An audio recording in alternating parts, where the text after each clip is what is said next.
Welcome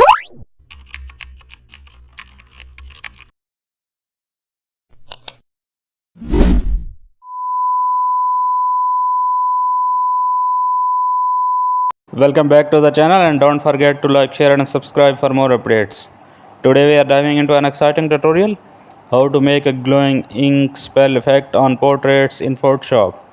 Open your portrait and duplicate the layer.